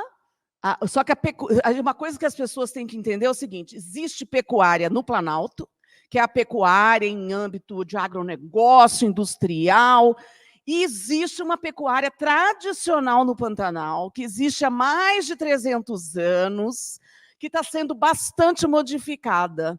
Essa pecuária tradicional do Pantanal, ela convive muito bem com o ciclo de cheia e seca, porque utiliza as pastagens naturais, que são fertilizadas com a inundação na época da cheia. E nessa época da cheia, o gado vai para as partes mais altas, os capões, as regiões mais altas. Então, esse processo já vem há muitos anos. Só que essa pecuária tradicional do Pantanal não consegue concorrer com a produtividade da pecuária do Planalto. E aí entra a pressão para desmatamento. Houve muito aumento de desmatamento para a pecuária no Pantanal, para ampliar áreas de pasto, o que é um problema também, porque o Pantanal tem uma questão de invasoras nativas que invadem as pastagens e aí não consegue ter o controle. Então, é bastante complexo, eu não vou entrar muito nesse detalhe. E um outro fator, e um outro uso, né, da água, muito importante, também ligado ao agronegócio, é a irrigação, um dos grandes usuários da água no Planalto, nas partes altas, e as hidrelétricas, né? Nós temos aí em torno de 50 hidrelétricas em operação nos rios que formam o Pantanal, e com previsão de mais 130 projetos. Por isso foi feito esse estudo da ANA para avaliar essa questão, porque realmente, é claro que nem todas as hidrelétricas são altamente impactantes, existem hidrelétricas em queda d'água natural, tudo isso, mas se forem implantadas todas as hidrelétricas, nós vamos ter um sério problema sobre o pulso de inundação, sobre a produção de água e uma série de conflitos. Bom, aqui mostrando, esse aqui é um mapa do MAP Biomas, que tem mapeado muito bem, eles têm feito uns estudos no Brasil inteiro, vocês devem conhecer, né, mostrando que houve um crescimento de 3 vezes da área de pastagem na região hidrográfica do Paraguai, inclusive na planície, no Pantanal. Né? Então, mostrando desmatamento e uso antrópico em toda a região hidrográfica. E aqui um gráfico, essa parte laranja é o uso da terra para atividade pecuária, basicamente pecuária, né? Como eu disse. Bom, aqui as hidrelétricas, mostrando para vocês, né? As hidrelétricas estão, obviamente, nas partes altas, onde você tem um desnível maior para poder ter a produção de energia, né? E nós temos as prospectadas, as projetadas, em construção, em operação, e PCHs e grandes, a maioria PCH, né? Que a gente já sabe que o mito da que PCH de baixo impacto não é verdadeiro, né? E depois se constroem 5, 6 PCHs uma atrás da outra, que o impacto é muito maior que até que uma grande hidrelétrica, como fizeram no Rio Jauru, que é um afluente direto do Rio Paraguai, tá? Aqui assim, tá? É um rio praticamente que houve colapso da pesca, acabou com a pesca nesse rio, porque fizeram 6 PCHs nesse importante rio tributário do Pantanal. E tem sérios problemas também de pulso de inundação, porque eles começam a artificialmente a promover cheias, breves cheias ou seca, segura a água, que quase seca o rio. Então, esse controle artificial da vazão é um problema seríssimo, inclusive para os peixes, né, que vivem, que dependem, que respondem a isso para a sua reprodução. Né? Por isso também tem a proposta de fazer hidrograma ecológico para alguns rios, né? Onde tem grandes hidrelétricas, principalmente a hidrelétrica de Manso, que é a maior reservatória aqui, um afluente do rio Cuiabá, para que o rio responda e varie de acordo com o histórico natural de variação do nível da água e não de acordo com o bel prazer da hidrelétrica que controla o rio artificialmente. Bom, então esse estudo da ANA que eu falei para vocês, ele está disponível, vocês podem acessar, está na internet, colocam lá, plano da região hidrográfica do Paraguai que aparece, tá?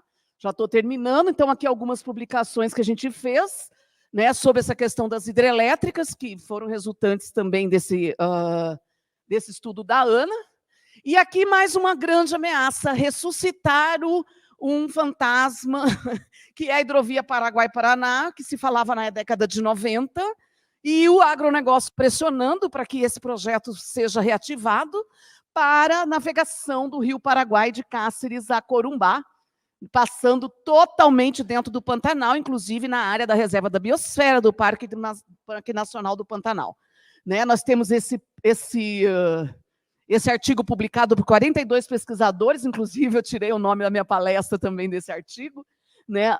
E quem quiser saber mais informações, porque qual que é o projeto? Que o rio inteiro, imagina o rio Paraguai, na época de seca, numa planície, o que acontece? O rio faz inúmeras curvas, então eles querem retificar, dragar, basicamente vai secar grande parte do Pantanal, que já está ameaçado de secar. Então, esse é mais um projeto que ameaça. E a questão dos incêndios, né, gente? Acho que todo mundo quer saber disso.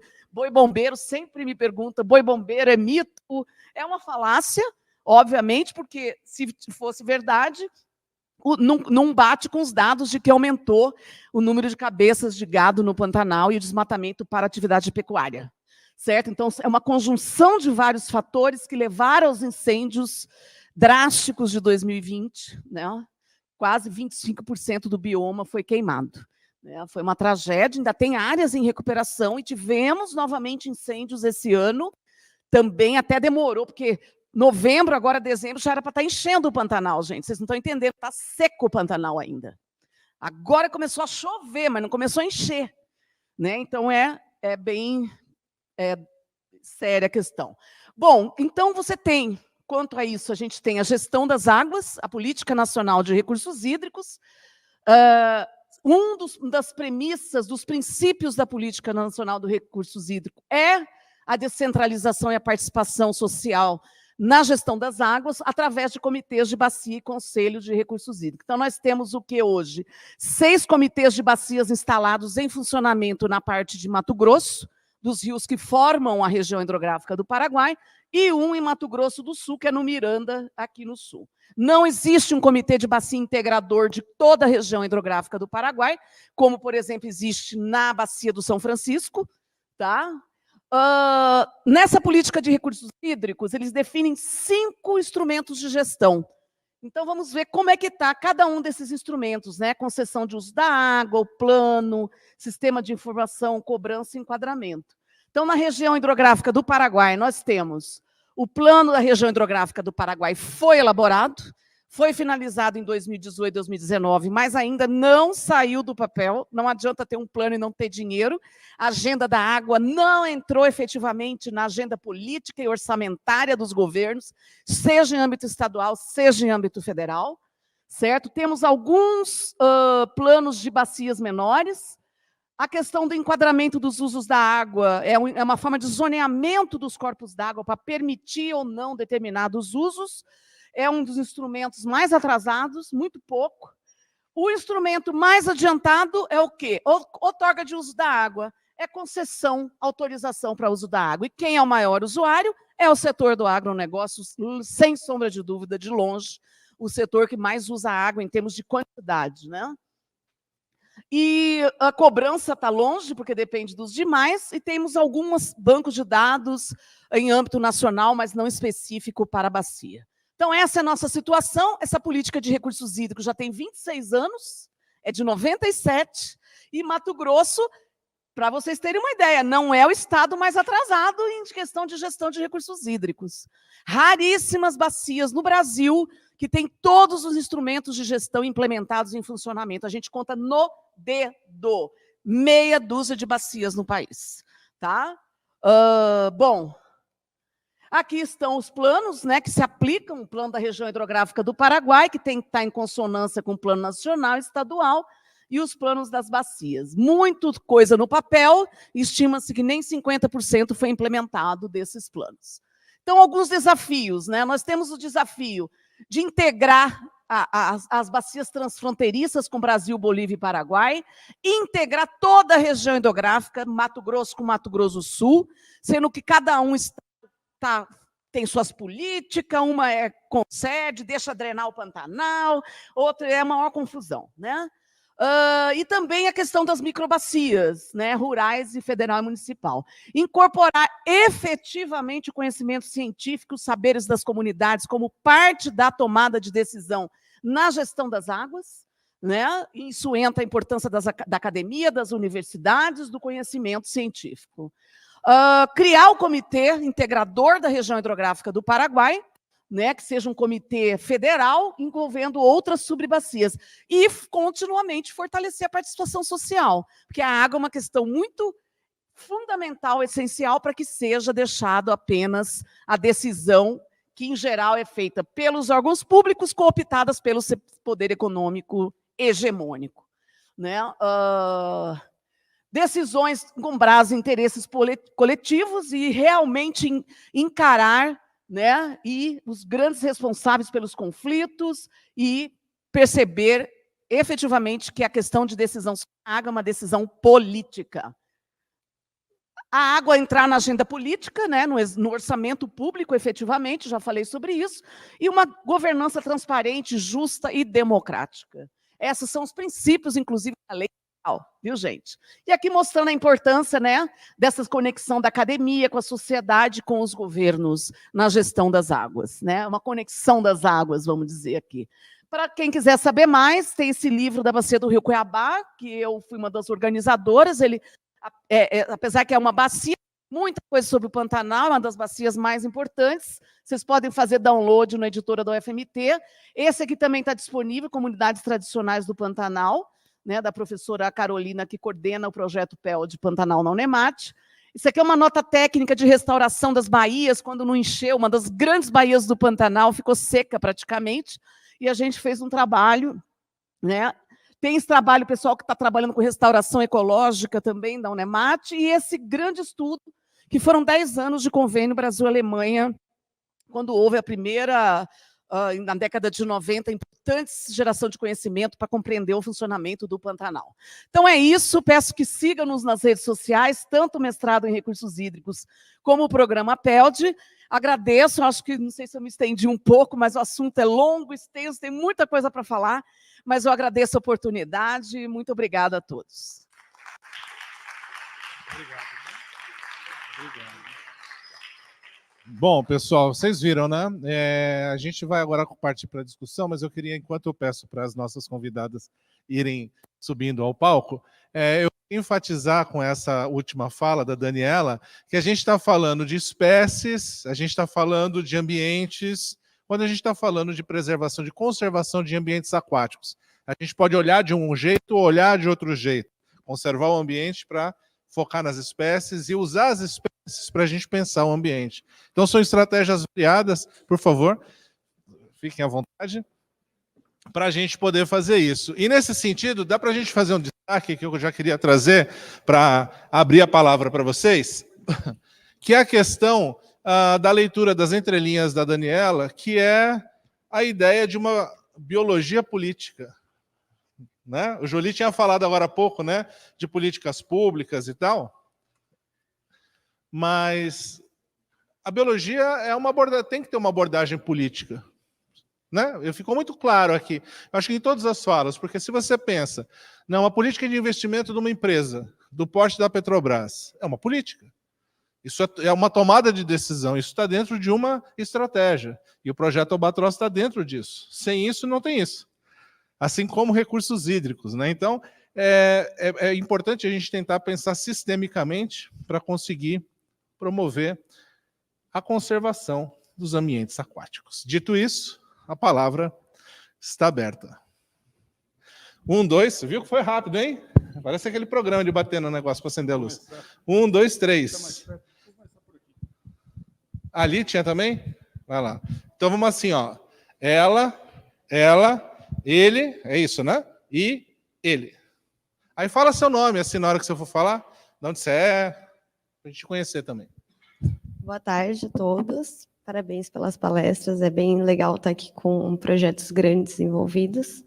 Eu sou a Fernanda, sou recém-graduada em Biologia pela Universidade Federal de São Carlos, no campus Sorocaba. Minhas perguntas são mais voltadas para a Marcela e para a Tatiana. A Marcela mencionou sobre uma linha de projeto agora do projeto da Petrobras, que eles querem incentivar. Bertioga lançou recentemente, provavelmente você já sabe, inclusive, né, o projeto deles em relação à prefeitura, que é ligado ao programa Mar Sem Lixo. Não sei se você ouviu falar disso. é uma iniciativa da prefeitura mesmo, né? E eles estão trabalhando em cima disso, então é um projeto bem legal e que pode ser aí um incentivo para vocês. E é bem legal ver esses projetos acontecendo, a gente tem bastante contato com isso, mas, ao mesmo tempo, eu, principalmente como recém-formada, fico pensando, né? Você falou de mais iniciativas que a Petrobras está querendo aderir mais projetos, mas para a gente, assim, como biólogo mesmo, e no mercado de trabalho, o quanto isso vai impactar, né, para a gente ter emprego mesmo, porque a gente vê que os projetos são muito legais, são muito bonitos, mas, ao mesmo tempo, a realidade, principalmente das ONGs, é bem diferente, com falta de profissionais, falta de recurso para pagar esses profissionais capacitados, muito trabalho voluntário, então, para a gente saber um pouco mais sobre esse mercado de trabalho para a gente mesmo.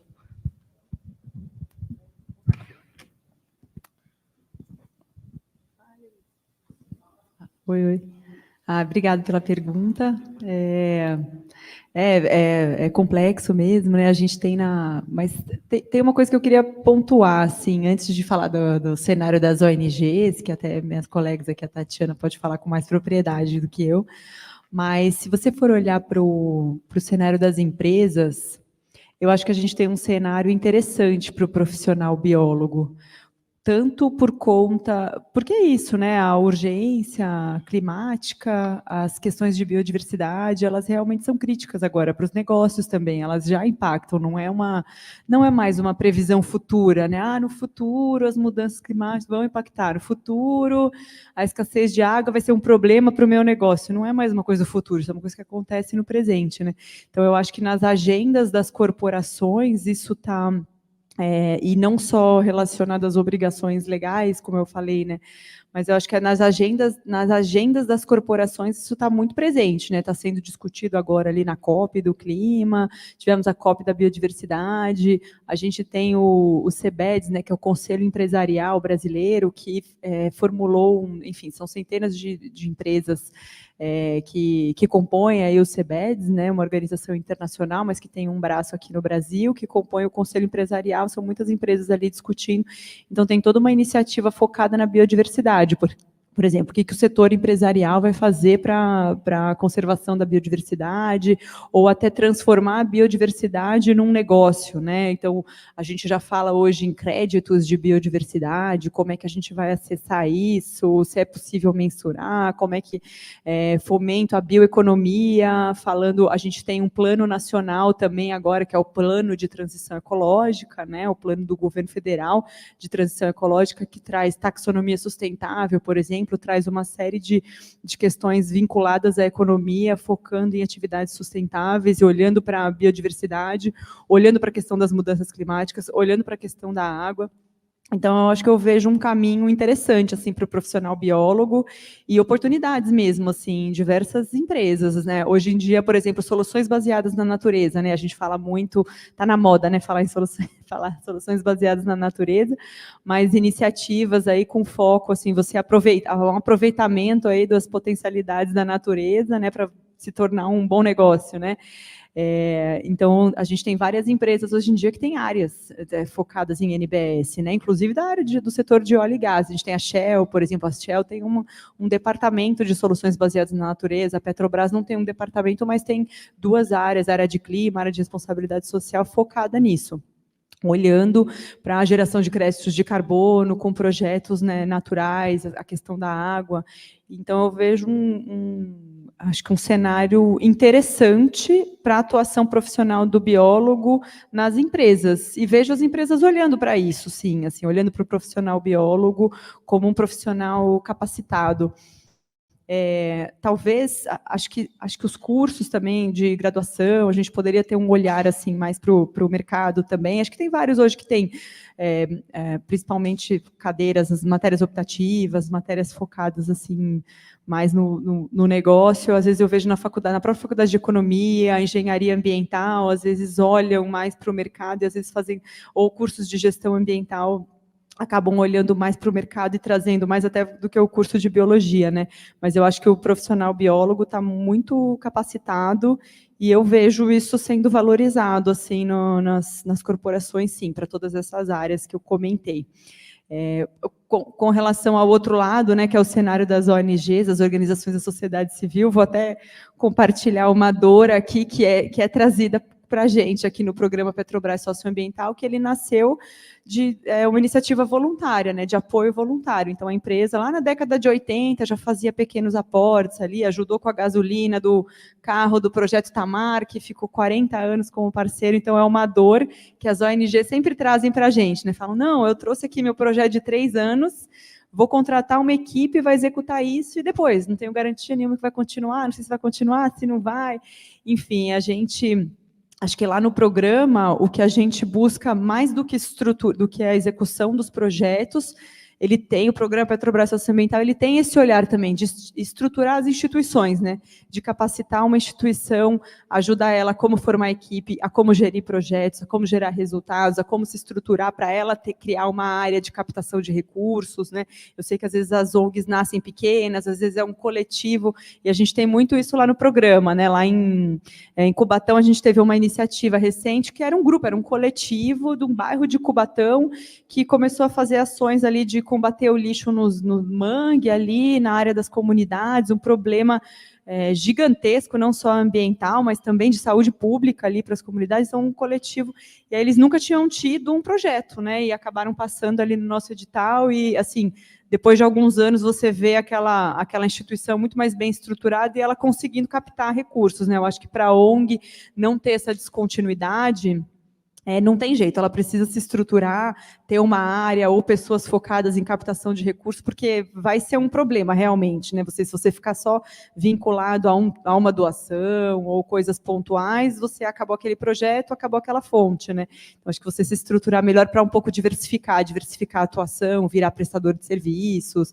Eu vejo as ONGs mais bem estruturadas fazendo isso e com isso conseguindo aí que seus profissionais tenham uma carreira, um plano de carreira ali na ONG, por que não, né? Mas é isso, espero ter contribuído. Vou passar aqui para a Tati. Imagina. Ela não deixou nada para eu falar. Mentira. Brincadeira. Eu vou falar rápido, vai. A pergunta é boa demais, né? E assim, eu vou pegar o gancho da fala do Turra, depois da minha fala, né? Da persistência, sabe? Da construção. Né? E eu acho que isso é a minha história de vida totalmente. Né? Eu falei que o Projeto Albatroz tem 33 anos, sou fundadora do Projeto Albatroz. A gente tem patrocínio da Petrobras há 18, e o resto? Viveu como esse negócio? Entendeu? Eu brinco, eu chamo de My Own Pocket Foundation, né? Porque você tirava dinheiro do bolso para comprar resma de papel e pagar, sei lá, a conta do celular que era teu mesmo, entendeu? 1.000 pessoas trabalhando voluntariamente, um sufoco enorme para fazer o terceiro setor vingar. Mas era outra época, amiga. Oi. Hoje a coisa é diferente. Impulsionamentos do tipo as iniciativas da década do oceano faz, por exemplo, o poder público se mobilizar, por exemplo, a prefeitura de Bertioga, tá? Com a preocupação do lixo no oceano. Várias iniciativas. A Fundação Florestal faz um trabalho excelente com os pescadores lá em Bertioga e em Perequê, no Guarujá também. Né, remunerando os pescadores pelo serviço ambiental de coleta do lixo no mar. Poxa, é uma mudança de ótica enorme. Isso começa a ser capilarizado, sabe? Então, assim, se o Projeto Albatroz nasceu na garra, na unha, no crescimento que ele falou, né? E assim, olhando para o patrocínio da Petrobras, no momento zero, o Projeto Albatroz olhou e falou, eu quero a Petrobras, porque não tem patrocínio tão estruturante quanto. No Brasil, certeza que não tem. E vou dizer, talvez nem no mundo, cara. Porque, assim, o aporte de recursos que a Petrobras coloca não é puxa-saquismo, né? Ela é extremamente estruturante. E isso faz com que o impacto desse investimento da carteira de projeto socioambiental da Petrobras atinja um enorme número de pessoas, direta e indiretamente, na geração de recursos, mas na contratação mesmo, sabe? Então, eu acho que hoje vocês jovens iniciantes no processo, recém-formados, vivem um outro momento, um momento bem mais positivo. E eu acho que você está percebendo isso, e a gente percebeu isso na fala dela. Vou encerrar aqui, senão fica muito comprido. O chefe briga, sabe? Muito bem. A gente vai fazer uma coisa aqui, a gente vai fazer as 3 perguntas na sequência e depois a gente se divide para responder aqui. Tudo bem? Pode ser? Então, primeiro ela, depois ele, daí a gente fecha esse bloco. Olá, boa tarde. Me chamo Ana Carolina, sou da Unemate, lá. Na verdade, eu tenho 3 perguntas, mas eu vou tentar ser o mais breve possível para não exceder tanto o horário também, né? 2 são para a Tatiana. Primeiro, justamente, né, um congresso para biólogos. Então, por onde a gente pode começar um projeto? Eu acho que é a dúvida que fica. E também, em questões das pescas acidentais, se há projetos da utilização do material biológico para outros fins científicos, né? Porque, infelizmente, acaba ocorrendo. A gente tenta combater, mas em algum momento ele acaba ocorrendo. E se há, né, um fim para esses materiais que, infelizmente, foram coletados, e se não há, se poderá haver. E uma para a Daniela também, né, eu quero fazer, porque eu também faço parte do programa PEL de DARP. Então, você falou muito da importância da pesca, né, regional. Vou falar aqui porque, gente, o Pantanal não está só pegando fogo. Foi aprovado um projeto de lei da cota zero no Pantanal, né, onde os pescadores não podem mais levar o peixe para casa. Os pescadores não podem mais consumir o peixe, não podem mais vender o peixe, né? Então, essa questão, né, de como repassar o que não está em foco, né, que está acontecendo lá, o que não está em foco, porque lá na imagem do mapa, você mostrou mesmo que a maioria das hidrelétricas estão construídas nas cabeceiras do Pantanal, né? Nas cabeceiras do Rio do Pantanal. E não é só, na verdade, não é o pescador ali da comunidade tradicional que vai prejudicar a quantidade de peixes, né? É a hidrelétrica. Obrigado. Vamos seguir para a próxima pergunta. Ali à esquerda. Isso.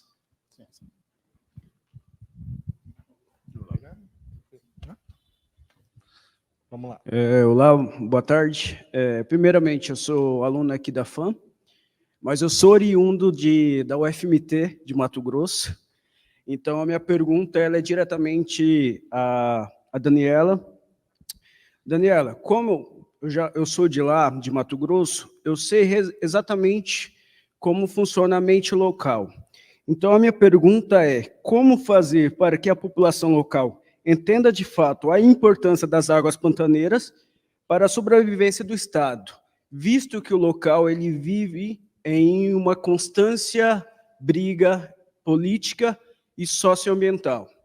Como fazer isso? Qual é o desafio da comunidade acadêmica em conjunto com a população local para trazer essa melhoria? Perfeito. E agora a última ali em cima. Nosso colega, daí eu acho que a gente vai ter tempo só para essa rodada de perguntas, tá? Porque temos avançado do tempo e temos outras atividades em breve. Boa tarde, meu nome é João Pedro, eu sou graduando em Ciências Biológicas pela Universidade do Vale do Paraíba, e não é bem uma pergunta, é mais uma vivência que eu tive com o programa da Petrobras Socioambiental.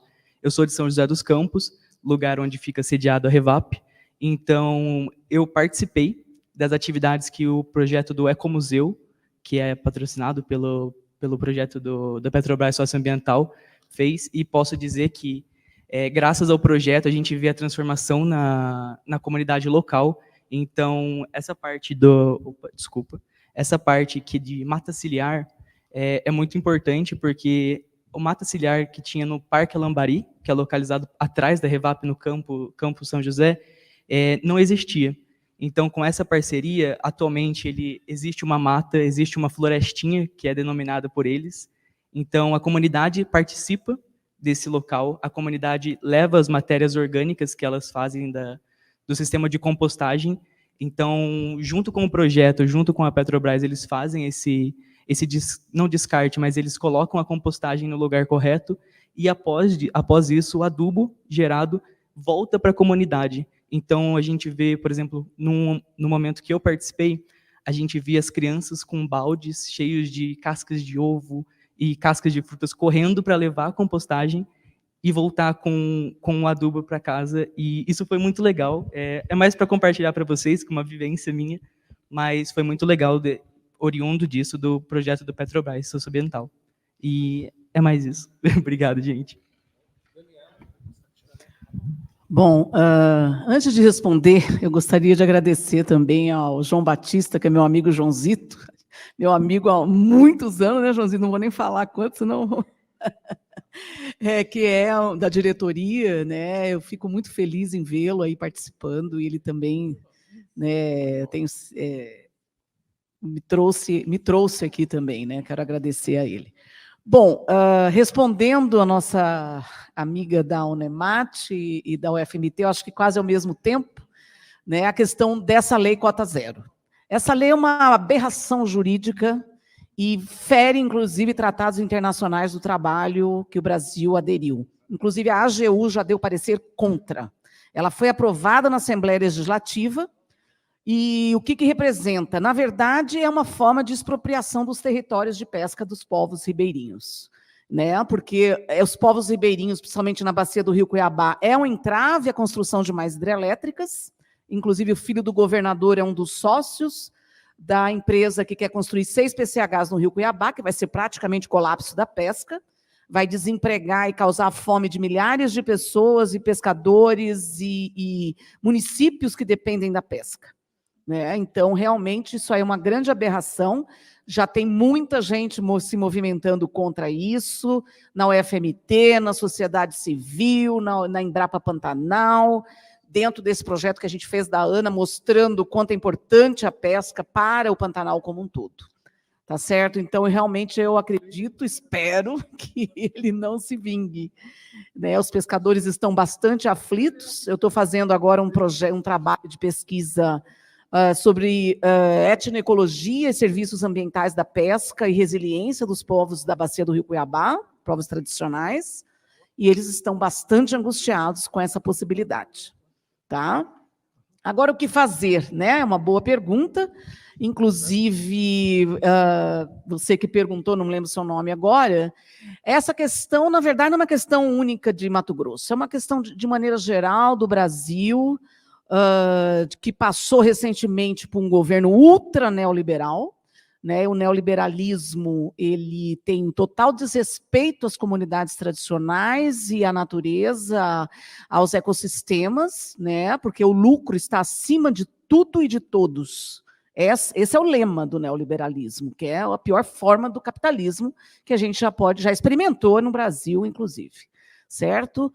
Então, há uma tendência mundial de que isso aconteça, já está acontecendo em vários países, vide a Argentina, né? Então, é um projeto político-econômico da extrema-direita. E em Mato Grosso isso é muito forte. Né? Como fazer os tomadores de decisão, como, por exemplo, os deputados que aprovaram essa lei absurda, né, que fere direitos, fere uma série de questões, é uma coisa absurda, né? Então, assim, como fazer? O poder hegemônico diminuir e dar voz às pessoas, porque um dos termômetros da democracia é justamente a participação social. E, em termos de gestão das águas, a participação social se dá no âmbito dos comitês de bacia. Então, eu faço parte do Observatório das Águas, e um dos objetivos do OGA, até convido vocês a visitarem o site do Observatório das Águas do Brasil, é um organismo em rede, que abarca grande parte da sociedade civil também, é justamente fortalecer os comitês de bacias hidrográficas. É a participação social, é a gente realmente ser protagonista nessa história. Não deixar somente a decisão na mão de governo cooptado pelo poder hegemônico, econômico-político. É uma das saídas. Outra saída, gente, é a gente participar e aprender a votar de verdade, né? Votar em quem tem propostas realmente robustas e tem histórico de que trabalha pelas pessoas, defende a pauta ambiental, a inclusão da pauta ambiental realmente na agenda política. Porque tudo isso é política, gente, não é isso? Só completar, ou se candidatar, por que não? Por que não? Acho que tem uma pergunta para... se candidatar é uma coisa legal. O coletivo Jovem Albatroz, justamente, os coletivos jovens, de maneira geral, eles existem justamente para engajar o jovem, né? Torná-lo protagonista. A gente promove a participação em conselhos de meio ambiente, em esferas de colegiado, justamente para preparar os jovens para esse tipo de coisa. Porque é necessário. né? Desculpa, eu peguei carona aqui no negócio, me empolguei, desculpa, foi mal. Vou responder a pergunta que me cabe, mas sabe, porque dá vontade de entrar junto na briga, sabe, e engajar, né? E a gente já fez essa parte, agora está na mão de vocês, né? Essa que é real. A sua também. Bom, mas eu vou responder a sua pergunta, eu vou começar pela última, que é mais simples, né? O que a gente faz com os albatrozes capturados, espécies ameaçadas de extinção, bichos raríssimos, que ninguém tem acesso, né? Porque são bichos que estão em alto mar, etc. Isso sempre foi uma questão.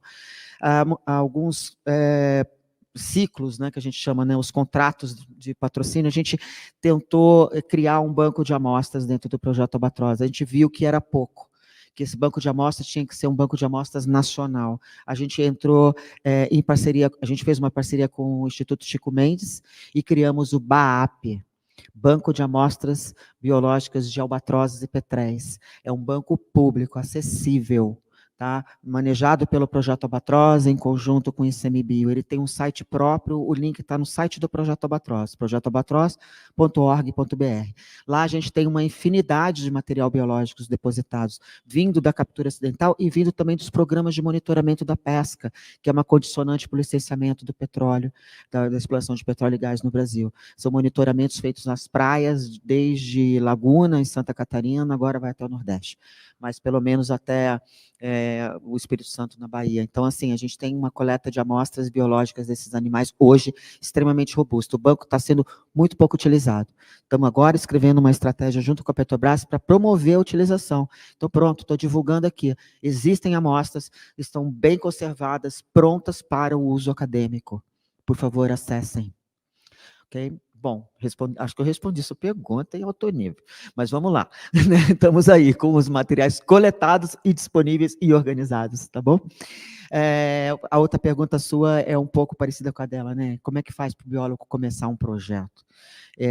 A minha resposta vem numa palavra, né? Inquietação. Sabe? O que é que te inquieta, cara? Tá? Quando eu comecei a estudar albatrozes e veio um pesquisador que trabalhava com atuns, enfim, que embarcou num barco de pesca pela Universidade Federal do Rio Grande, a FURG, desembarcou em Santos, e ele trouxe, sei lá, uns 10 bichos capturados, albatrozes, petréis, um monte de coisa, levou lá para o Instituto de Pesca, na ponta da praia em Santos, botou no chão e ninguém sabia o que era, me chamaram para identificar, porque eu era uma estudante curiosa de aves. Quando eu me deparei com a questão, quando eu vi que aquelas aves incríveis estavam naquele estado, capturadas cruelmente, desnecessariamente, aquilo tirou meu sono, cara. Estou aqui, 33 anos depois, dando essa resposta para você. Isso é inquietação. Eu acho que é isso que tem que encontrar. O lixo no mar está te incomodando? Então, faz alguma coisa, cara. Eu acho que é mais por aí. É o casamento do cérebro com o fígado, né? Assim, de você pegar e fazer a coisa, né? E temos vários exemplos no Brasil de iniciativas assim. Eu vou dar a palavra, então, agora para vocês fazerem uma falinha final de 1 minuto. Eu vou seguir a ordem inversa, começando pela Daniela, e vamos chegar até lá, Marcela. Tudo bem? Então, contigo, 1 minutinho.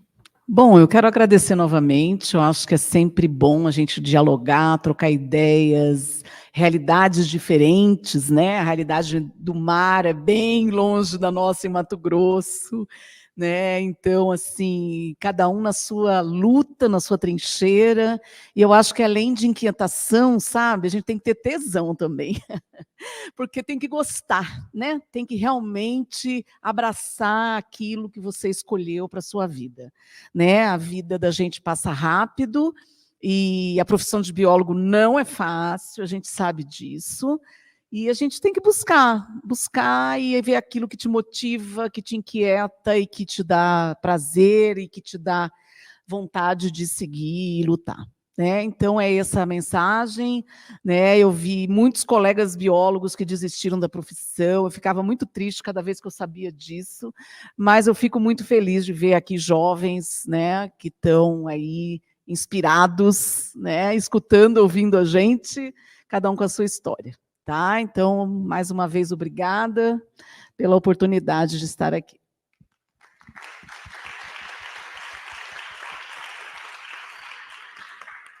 Eu vou finalizar pegando uma fala do nosso presidente do CRU, que hoje aqui, quando ele finalizou a fala dele, ele falou, não desistam dos seus sonhos. E isso encaixa muito com o que a gente discutiu, a sua provocação, a dela, a dele, a tua para eles, né? Cara, a gente tem que acreditar não só nos sonhos, não só na inquietação, mas na nossa potência, na nossa capacidade de fazer. É de verdade, é possível, entende? Assim, porque a gente às vezes olha um problema que, cara, aqueles caras lá de Brasília estão tomando essa decisão, aqueles caras lá do agronegócio são muito poderosos. Meu, poderoso é a nossa fé naquilo que a gente está fazendo e no propósito pelo qual a gente está trabalhando, sabe? Então, se a fala é para gente jovem, eu fico arrepiada falando isso, me emociona a beça, porque é muito importante, de verdade, ter fé, enxergar, se inquietar, acreditar e, mete o pé, sabe?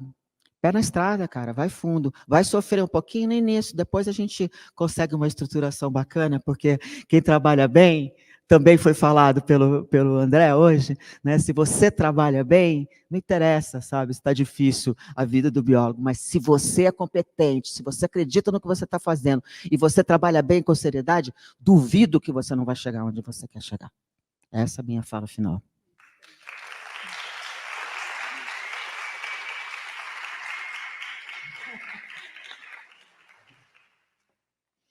Eu também queria agradecer muito os organizadores e organizadoras do evento, a CR Bio. Acho que isso é super importante para nós, profissionais, biólogos e biólogas, assim, ter esse tipo de evento e ter esse tipo de conselho bastante atuante, até para defender a nossa profissão, né? Como eu vinha falando, eu vejo o biólogo podendo atuar e tendo todo o gabarito para atuar em diversas áreas. A gente vê hoje profissionais de outras formações aí, economistas, engenheiros, não que eles não tenham formação para isso, tá?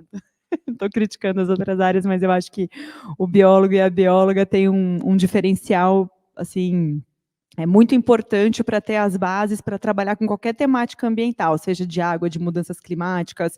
Você vai falar de projeto de carbono, projeto florestal de carbono. Carbono não é uma commodity, né? E eu acho que o biólogo consegue entender essas nuances para fazer coisas de fato efetivas. Acho que o mercado olha para isso, mas também cabe a nós, aos nossos conselhos e a gente coletivamente também saber valorizar a nossa profissão e posicionar ela. Então, eu achei muito, muito bacana o evento e todos os temas trabalhados aqui. Então, agradeço, fiquei muito honrada com o convite.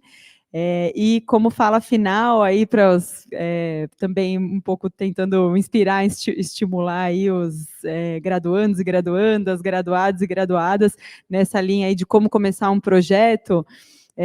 Nessa parte, assim, podia falar várias coisas, mas do programa Petrobras Socioambiental, por exemplo, editais, de acessar um edital, acho que tem que acreditar e arriscar também, sabe? Nós já tivemos, não nessa seleção desse ano, mas nós já tivemos em seleções aí de 4, 5 anos atrás, abrimos oportunidades com um fomento aí de 1,5 milhão, 2, 3, que não teve projeto submetido.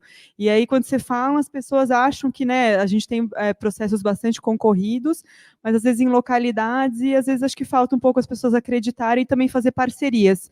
Acho que você vai chegar para fazer uma intervenção no território ou gerir um recurso de 5 milhões para um edital como esse, realmente você vai precisar de alguém que saiba fazer uma gestão, um orçamento, mas acho que ter a ideia é o fundamental e conseguir fazer parcerias, conversar com gente lá da universidade. As universidades têm fundações vinculadas à universidade que pode gerir, ajudar nessa gestão financeira do projeto. Então, submeter um projeto, juntar um coletivo, um grupo e a universidade ajudar na gestão.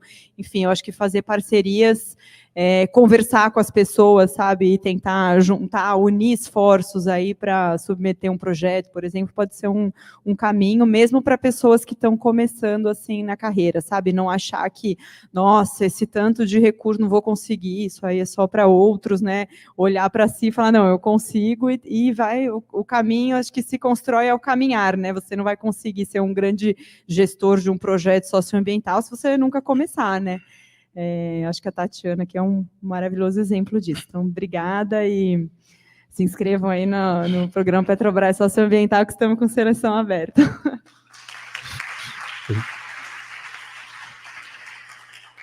Bom, falei, né? Eu avisei no começo, né? Mulheres encantadas e encantadoras, não falei? E assim, eu acho que trouxe isso muito claramente nessa inspiração, né? Eu acho que isso é muito importante, o cérebro e o fígado, né? E eu acho assim, a gente estava falando, né, na São Paulo Ocean Week, a gente criou uma frase ali, né, que a biologia também estuda o mar, né? Porque é oceano e tal, né? Eu acho que a gente podia falar, biologia, né, o biólogo e a bióloga são seres políticos, né? E o Jolie falou isso agora há pouco, né? E trabalhar isso de forma mais enfática, né? Como que a gente se coloca como um ser político para mudar a realidade, para não trocar 6 por meia dúzia, para trocar 6 por uma dúzia, né? Eu acho que essa é a mensagem que a gente tem que tirar daqui para a gente conseguir botar na prática o que a gente está fazendo, porque honestamente a gente pode. A gente já faz muito. O que falta é a gente fazer de forma mais coletiva, né? Como dizia Raul Seixas. Sonho que se sonha só. Vocês conhecem Raul Seixas, né? Não, porque outro dia eu falei com um aluno que queria entrar lá na USP, estava conversando, que era da graduação, então eu tinha que atender os alunos. Eu falei, eu queria falar assim uma coisa de efeito, né? Sabe aquela coisa? Ou então, que nem a música do Raul Seixas. Aí eu vi uma cara de paisagem, assim. Aí eu achei que ele não tinha ouvido. Eu falei assim, Raul Seixas. E ele ficou olhando assim, eu falei assim, barba, nada, não veio nada. Eu falei, da música, eu perdi a estribeira, né? Eu falei assim, na USP agora tem que ter no vestibular, né, matemática, biologia, física e Raul Seixas, né? Porque senão... Mas é isso, né? Sonho que se sonha só é só um sonho que se sonha só. Pois sonho que se sonha junto é o quê? É realidade. Você viu que alguns falaram, né? É realidade. É isso, gente. Eu espero que a gente tenha conseguido cumprir o objetivo dessa mesa, valorizar os ambientes aquáticos, trazer para vocês inspiração, porque a gente quer que essas imagens que foram mostradas aqui, elas possam ser vistas por séculos. E elas só vão ser vistas se a gente fizer bem o nosso trabalho. Ó a resposta. Então vamos lá. Obrigado.